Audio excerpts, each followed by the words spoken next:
Kundlas. Today we'll be discussing about what is health is, what is mental strength is, and what is mental resilience. This topic is very pertinent and personal to me. May is a World Mental Health Day. What we do on these memorable days is we legitimize the problem that mental health is a real problem. It is not something you're born with or you are lacking. This is a skill which you could develop, and also you could grow if you know, like a machine, how our brain operates. 70% of us, everybody in this world, whether you belong to any culture, society, country, 70% of us have felt in last 1 year a moment where our defense system, which keeps us going in this world, was shaken, broken, but we put the pieces together and we learned and we were able to navigate life. I had a patient who was totally paralyzed due to fear. By making her realize what is mind, how you could put the pieces together, this skill was learned and she's in a college. And I'm happy to report she is thriving. I was reading a study when they train Navy SEALs. If you look at them physically, they are not any stronger than anybody else. They are regular humans, you and me, not with any special physical capabilities, but what they have is strong mindset and mental strength. I will start this live session with a video which really caught the essence of what is mental health is and what is mental awareness. I'll play it for you. It's a just 30-second clip, and then we will take our discussion.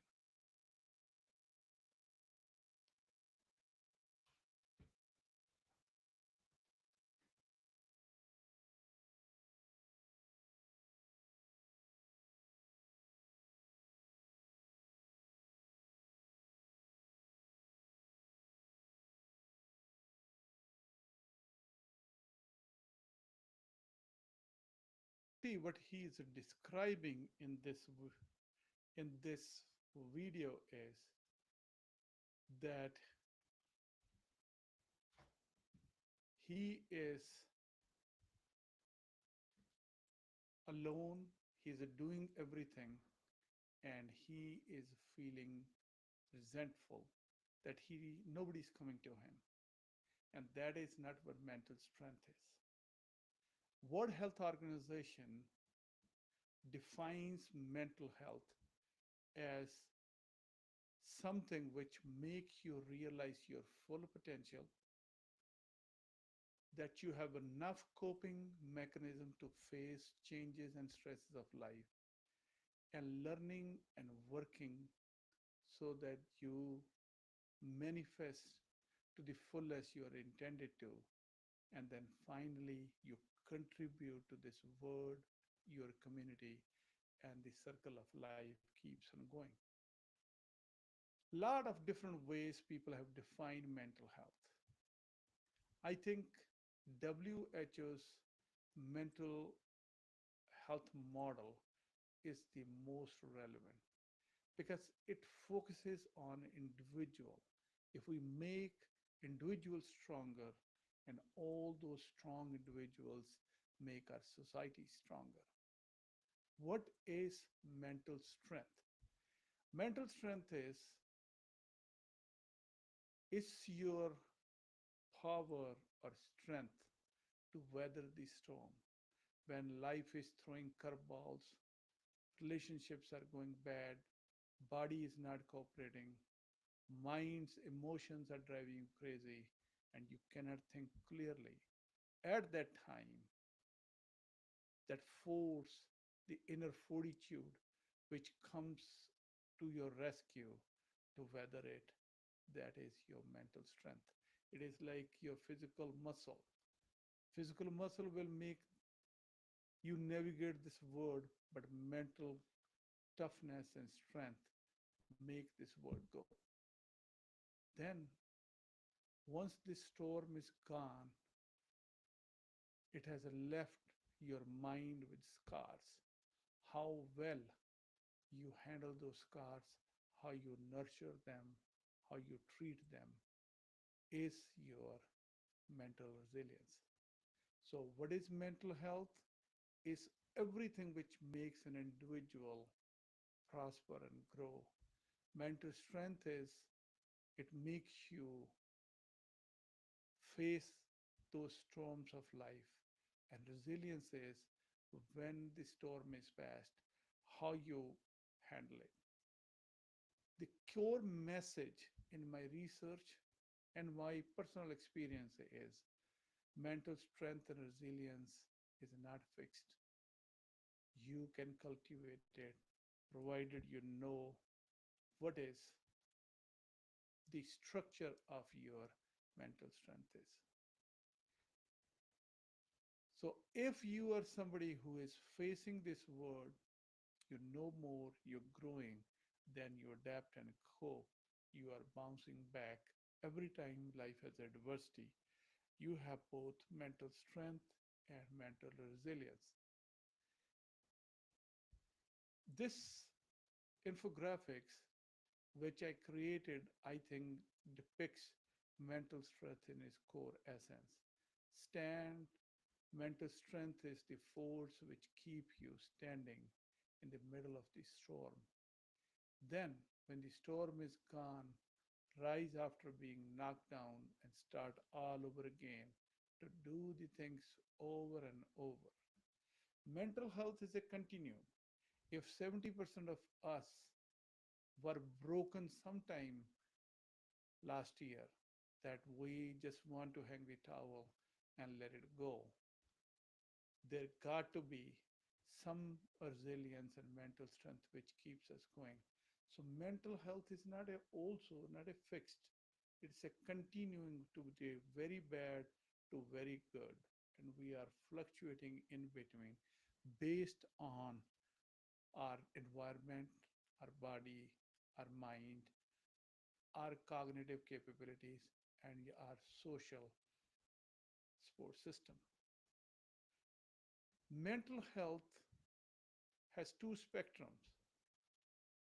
When we are going over this continuum, we have a past, we have memories and burdens of the past, and then we have future with all its worries and problems.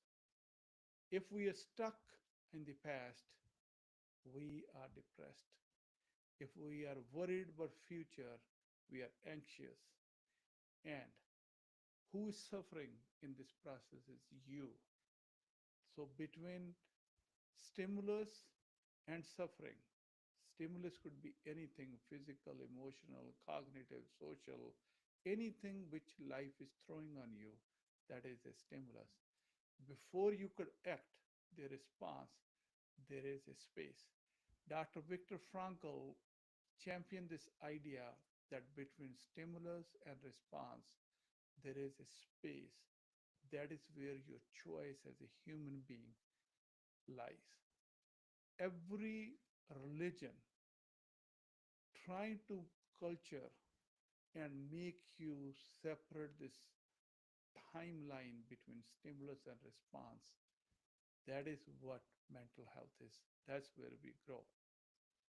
But if we want to understand mental health in a more granular way, we need to understand this. Who I am, this is how I have understood mental health. Every human being has a body. He or she has emotions. That's the second. Third is he or she could think. That's analytical mind or cognitive capability. So your body, your emotions, your thought. These three, based on your social circumstances, culture, religious beliefs, and everything else put together, crystallizes into a personal GPS, which we call spiritual system. This individual with the four domains: physical, emotional, cognitive, and spiritual, is navigating this world. But if you come out of you, what is this word made up of? I have understood this word through reading Western literature, especially Dr. Joe Dispenza, Jim Rohn, Tony Robbins, and any motivational or anybody who has done a deep work on mind, that our environment is made up of five things. Anything outside human being has five things. You are interacting with other people, places, things, time, and event. So, way mental health needs to be looked into. W Health Organization looks this thing through a bio-psychosocial model. But I think if we just break it out a little bit further, what we can feel and perceive, everybody can feel. You could see your body.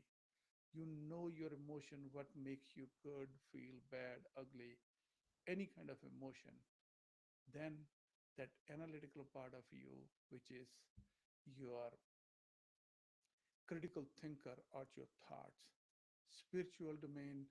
Then the last is the social, and the social being made up of five things: people, places, things, time, and events. In my understanding of during my deep research through Gita, I think Gita provides a very deep understanding of human mind, and it divides that everybody, as I was telling you, has three equipments. You could experience life only through your body, through your mind, which is your emotion, your intellect, or your thoughts. And then when you combine all of them, you create your own feeling of self, which I call a spiritual domain. When you talk about WSO model, which is biopsychosocial, that exactly is taking care of biological factors is your body, psychological is your emotions and thoughts, and the social, which I have described. Then look outside you or inside you. There are only two words: your word inside and word outside. Outside, you have objects, everything else, those five things. And then inside, you have emotions and thoughts, which leading to the memories. So, how we construct our mental health is, if you go back, anything physical in our mind or physical outside in our world, you could perceive it and you become perceiver.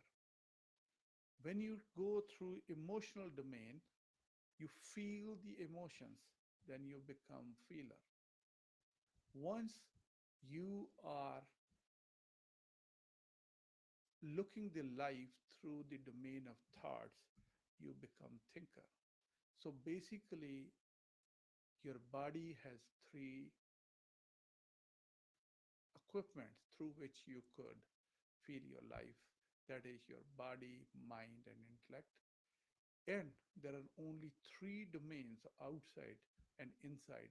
When you make it, you have an objective word and you have a subjective word. Objective word is those five things which I talked about: people, places, things, time, and event. And then inside word is a feelings or emotions and thoughts. So your self, the sense of self, is basically you're a perceiver, feeler, and thinking. And no matter what you do, your domains, how you experience life or feel life or feeling of self, comes from being a perceiver, either you're perceiving, feeling, or thinking. This is hierarchy of needs. We all are aware of that. We start with our physiology. We need to survive first. Then we need family. Then we need a relationship. Then we have to self realize. We go through this part. Our brain has four, whole brain is specialized. There is no function which is kind of focused at one place. Those parts are distributed, the functions are distributed all over the brain, and a lot of redundant pathways are created. But these four areas I want you to understand about the brain regions and how mental health works. In the front, we have area we call prefrontal cortex. That is the executive. That is the area which basically gives commands to rest of the emotional or the our internal world. Prefrontal cortex is responsible for executive functions. Everything which makes a human being human or worth being human comes from prefrontal cortex. Then you have amygdala, which is the your radar system. This is scanning your environment. Remember, I just now finished. Your environment is made up of other people, places, things, time, and event. So your amygdala will be continuously scanning your environment for other people, what they're doing, places, things, and time and event. But this is a fear center and aggression center. If it's overactive, obviously you will be scanning more. Everything is bad. You will be very anxious and depressed and angry. Next, any kind of experience needs to be stored in the brain. And remember, if we have a computer, you click on file, save as. Hippocampus is the area which is equivalent to your command or button save as. Because once you click on it, that experience, whether internal or external, gets stored in your memory bank for further retrieval. If there is any problem with the hippocampus, you will not be able to store your memories. Ideally, your prefrontal cortex should analyze everything, and your amygdala is getting all the input from the environment, and then it through complex interrelationship, if prefrontal cortex is working properly, your file save as button will work properly and right memories will be stored. Unfortunately, sometime amygdala or your radar or your alarm system can hijack prefrontal cortex. Or there is, whenever people develop dementia, this area hippocampus is undergoing degeneration. There's a less of the cells. You cannot make new memories. When you develop dementia, the older memories stay, but the newer memories cannot be stored, and you develop dementia. Then there is another area which is very important, which is the in the middle part on the inside. If this brain is like this and this area, that's where the anterior cingulate cortex is. And that area is the place where everything which is cognitive or coming from prefrontal cortex and your emotions coming from amygdala, they all get analyzed, harmonized, and they are stored. So when we talk about mental health, remember prefrontal cortex being the executive, amygdala being the radar system, hippocampus being the file save as, anterior cingulate is the area where all the cognitive and the emotional things are stored. How do we live? We have a stimulus and the response is happening automatically. That is what being animal is. If you have any kind of stimulus and you could control it, understand it, create a space, and do not give it a continuous response or automatic response, you think you may create choices. That is where a human being is born. If you, once you are deliberating, your prefrontal cortex is working. Amygdala is already given you the radar, the stimulus has come in. That anterior cingulate coordinates between amygdala and prefrontal cortex and anterior cingulate cortex, and then finally it is stored as memory.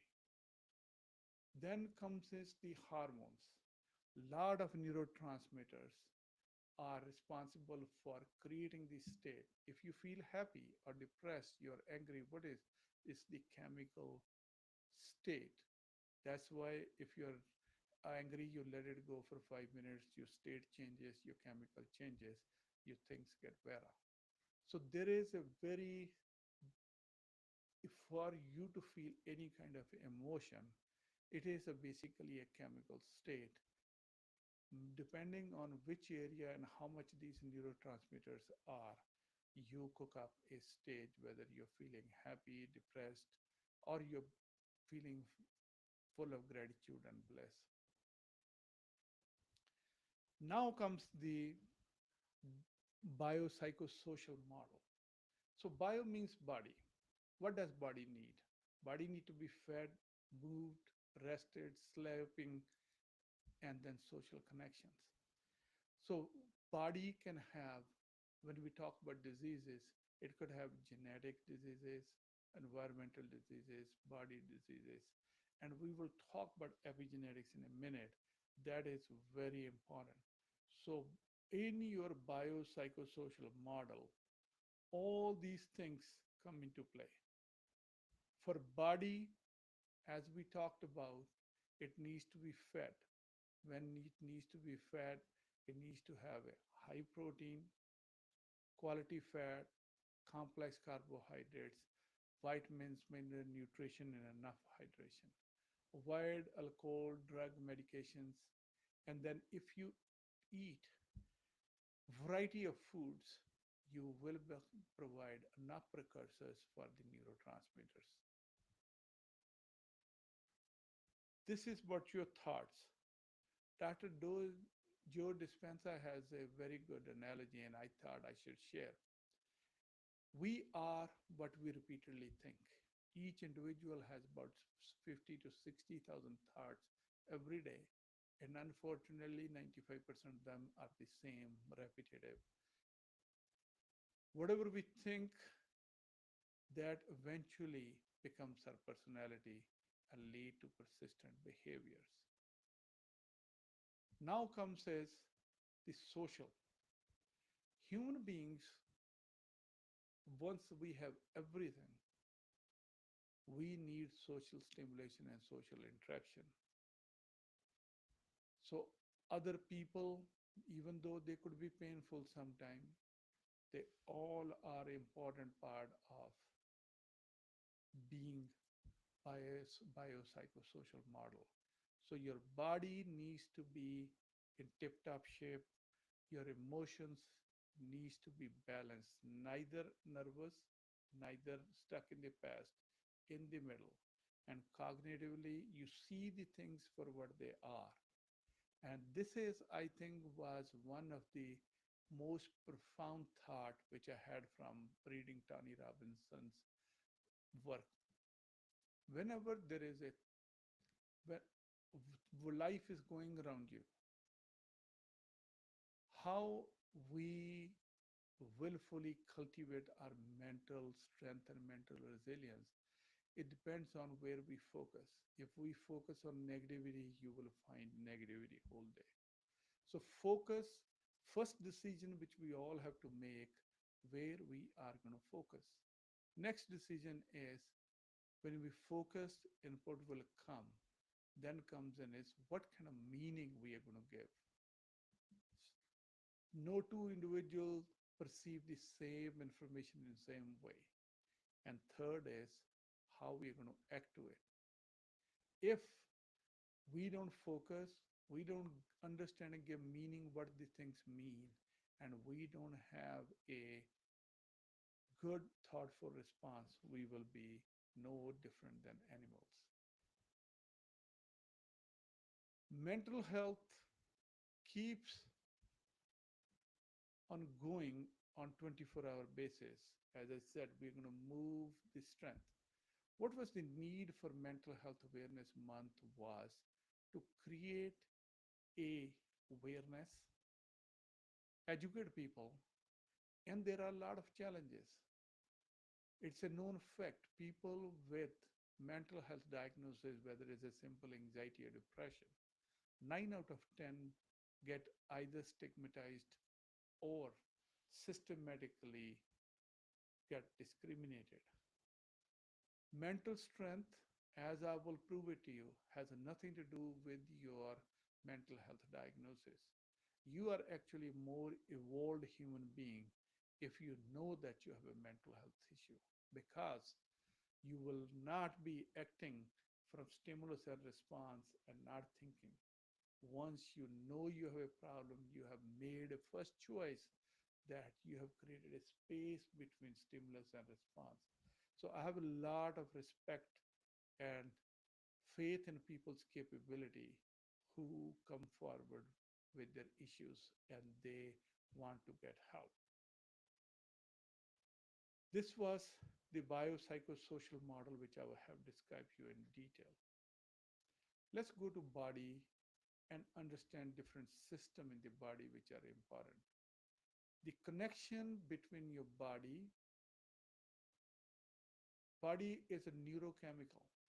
One is the electrical system which comes through the nerves, and the chemical part is the neurotransmitters and hormones. Vagus nerve, autonomic nervous system, has two part to it. Autonomic, which is sympathetic, and parasympathetic. Parasympathetic system is your rest and digest. The most of the supply to our body comes through vagus. All the important heart, lung, gut comes through vagus nerve.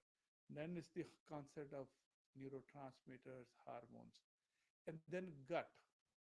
We are realizing the connection between gut and the mental health a lot. That part has been ignored for a long time. Trillions of bacteria, viruses, and parasites which live in our gut, they are the one who determine what kind of state of mind is. In one estimate, 90% of your serotonin, or a feel-good hormone or neurotransmitter, is produced by gut microbiota. That we will link it with how this thing is connected.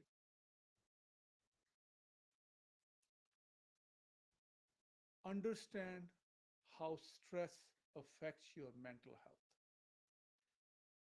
In our evolution, whenever there was a stress, there is a surge of epinephrine, non-epinephrine, and steroids through hypopituitary, adrenal hypopituitary axis. Hormones get released, go to adrenal, adrenal produce those hormones that prepares our body to fight or flee. But what happens is, in our evolution, that's why short term. If you're being chased or you're chasing somebody, this system will, sympathetic system will come into play for a short period of time. Then you go to rest and digest. Now we are being stimulated over and over through different ways.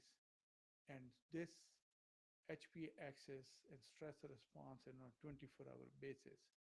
The system which was designed for a short-term burst, now it's being activated 24/7, and that is leading to more complications, including chronic stress, decreased immune system, depression, memory loss. This system leads to inflammation, depression, decrease of the neurotransmitters, and a lot of functional things happen. With this background, knowing what mental health is, knowing what mental strength is, and knowing what mental resilience is, I have explained every human being has four domain inside: physical, emotional, intellectual or cognitive, and the spiritual. And your social world, fifth domain, is made up of other people, places, things, and time. Now, what do we do to make this mental strength more stronger? And also, what do we do to develop resilience? First thing must happen. I have divided this into three parts. First is the foundational five things which everybody must do. Those five things are: light exposure. Light is the biggest stimulus for our internal clock. People who are anxious or depressed, or they believe their mind is not under control, they need to expose themselves early in the morning to light that will reset your clock. Second, sleep. You must sleep 7 to 9 hours every day. If you do not sleep, your mental strength muscle will be very weak. You can function anyway, but you will, in addition to making physical errors, you will make a lot of mental health errors. Third is movements or exercise. I want to be clear here. In evolution, we were not designed to work in the gym or running marathons or doing heavy weights. We were designed to move 7 to 9 miles every day. But we were not lugging too much. We were just hunting or preventing to be hunted. So we are designed to be moved. And the simplest exercise which you could do is walk at a speed which we call in zone 2. That is the speed where you are a little bit uncomfortable, you have a difficulty in continuing the conversation, but still you are in zone 2. You are not huffing and puffing that you cannot continue conversation. You are able to continue conversation, but it's difficult. Third is the nutrition. Remember, brain cells talk to each other through neurotransmitters. These neurotransmitters have to come from our nutrition. We need to provide all essential vitamins, minerals, proteins, amino acids, and fatty acids to help. What is the food which is good for mental health is, let me describe food. What is food? Food has three macronutrients, which are fats, proteins, and carbohydrates. Water, vitamins, minerals, and fiber. So if you make what the food is, you have three macronutrients: vitamins, minerals, and vitamins, and fiber. There's a seven things pretty much make any food because they exist in different combination or permutations. You need to have fats, omega-3 fatty acid, whether they are coming from plant source or animal source. That is the reason flaxseed and salmon and all those fishes, they are very good for your body. Next comes in is proteins provide essential amino acids. And if your food is lacking one, supplement, fortify it, whatever needs to be done. Third is the carbohydrate. That's where we have a lot of issues. All the processed or the ready-made foods which are available, they are high in processed carbohydrates. Cook yourself, you will be mentally strong. Vitamins, minerals, if you eat whole grains, legumes, fruits, vegetables, quality meat, and quality fat, which we have discussed, you will provide your body enough raw material to make what it needs to be. Body is very smart. You just support it, it will take care of itself. Social connections, that's where human beings are. We could connect with our family, extended family. In you keep on extending this logic, whole world is a home. This is once you expose yourself to light, your internal clock or circadian rhythm gets set properly, all the hormones become proper. This is the nutritional if you eat, consume omega-3 fatty acids, B vitamins, amino acids, hydration. The things which I didn't touch significantly is the importance of hydration and fiber. American diet and Western diet is lacking fiber a lot. We consume on an average about 12 to 13 grams of fiber, whereas the requirement for ladies is 28 grams and for males is up to 35 grams. That is the reason we are bloated all the time, constipated all the time, and anxious and depressed. Remember, serotonin is made 90% by your gut bacteria, and they live on soluble fiber. Meat doesn't have a fiber. They need fiber to grow, and they need different kind of fibers to grow. If you eat high fiber diet, your gut microbiome will improve, your immune system will be strengthened, your emotional system will be strengthened. Next, this is the pie chart regarding showing different kind of nutritions and how they help you to keep your neurotransmitters and this thing. This is the complete chart which involves different regions of the brain and how you could optimize it. This is for the exercise which I've explained you, zone 2 resist exercise in detail. But what they now recommend is 2 times a week, you must do some weight training or resistance training. Practice balance exercises like Tai Chi, yoga, and move every day. If you do any kind of exercise, it decreases inflammation, it calms down your HPA axis, which makes cortisol in the body, epinephrine, norepinephrine, serotonin, endorphin. And this is BDNF is the neurotransmitter, which is like a miracle grow for your brain cells. If you exercise, this gets released. That's why while exercise, a lot of people get epiphany. They start remembering the thing. They start putting the complex concepts together. This is what's happening. So when we talk about mental strength, now let's talk about resilience. Once you have good body, control over your emotions and thoughts, then you could balance your life and you're resilient. You see the things for what they are. You give them the meaning for they are. The concept of self-compassion and empathy is very important. You need to be compassionate with you. The difference between empathy and a compassion is very subtle. If, say, for example, patient comes to me, they have a tragedy. What I feel in myself, their pain, that is empathy.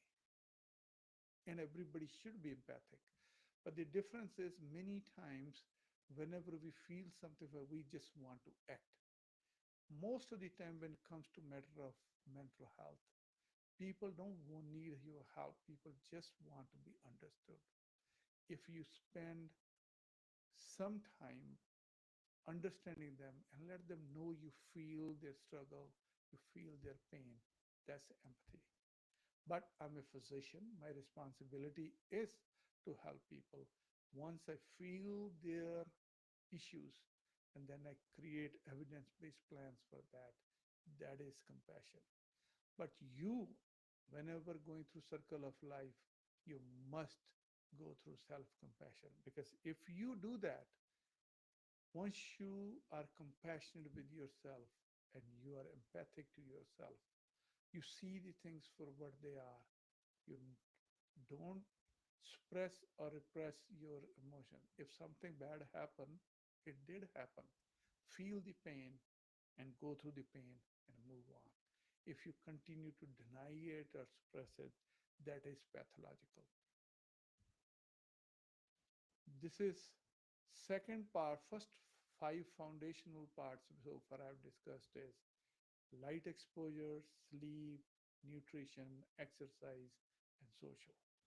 Now, if you are stuck in a stressful situation and you need to have a control right there and then, what that means is your sympathetic system in overdrive and you need to put a brake on it. And that can only happen through breath. Breath is the only vital signs which you have, which is both, it is automatic. Breathing is happening all the time. But nature or evolution has provided us with the control over breath. If you take a deep sigh, take a deep breath, hold and go and let it go. A big sigh that puts a brake on your sympathetic system and you will find some control. Second is a fancy term which is called box breathing. What that means is take a deep breath for 4 seconds, then hold it 4 seconds, let it go for 4 seconds, hold it for 4 seconds. You are become taking your attention on to breath. Between stimulus and response, we are trying to create a space, and that space is getting that you are not going on an automatic pilot. You are focusing on a breath, and this box breathing technique will provide you a break. This is a specialized, this non-sleep deep relaxation. This is a yogic technique. I think this is beyond scope of my expertise. Then long term, how you're going to develop mental strength and resilience is through meditation and breath work. I'm from India. These two parts, meditation and breath work, is part of our culture. No matter which religious group you belong to, you are very familiar. Even if you don't practice this, subconsciously you hear so much, everybody knows. And if we start becoming cognizant and start meditating and breath work, well, remember I just now in box breathing explained, once you focus on breath, basically you are creating between a faculty to create a space between stimulus and response, and that is the breath work. Meditation is like defragmenting your hard drive. When your computer, which you do, it puts the file where they belong and you start running completely and fast. And that's meditation is. And literal meaning of meditation is different in different cultures, but meditation techniques or tradition comes from Hinduism and Sanskrit. What that means is plucking the weed out. If you are growing a garden, you just pluck out those weeds, those negative emotions. That is what is meditation is. Once you have dialed down those foundational level, then the quick fixes, and then the long-term fixes. These two, they are getting popularized in Western world a lot, like hormesis, cold exposures or cold plunge, and then exposure to sauna. I have a video on these topics. You could check it out channel, but they have definitely a scientific data behind it. So mental health awareness month and try to help you with mental strength and resilience means let's understand and be aware of that and legitimize this problem. There is no reason to suppress it or repress it or deny it. Let's get educated. Let's talk openly. People who have mental health diagnosis, they have a more mental strength and resilience There are people who are unconscious and they're denying the problem. Other major focus was to combat the stigma and being discriminated. Let's all act together and create awareness. I hope this live session did its job, and I really enjoyed talking to you today regarding one of my most favorite topics. I will see you in next video. My channel is Kundlas MD. Like, share, and subscribe, and I will see you in one of other videos. Thank you very much.